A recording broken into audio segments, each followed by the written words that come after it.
যে মানুষটা তোমার বিশ্বাস ভেঙেছে সে কিন্তু তোমাকে দুর্বল করেনি। সে তোমার দুটো চোখ খুলে দিয়েছে।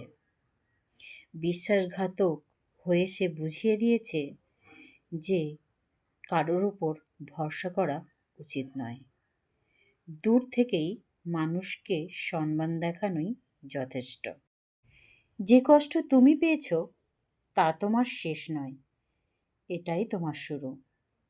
আর যে মানুষটা তোমার পিঠে ছুরি মেরেছে, কাল সে অবাক হয়ে দাঁড়িয়ে দেখবে যে তুমি কিভাবে নিজেকে সামলে নিয়েছো এবং একা দাঁড়িয়ে আছো এবং কতটা শক্ত মনের মানুষ তুমি হয়ে উঠেছ।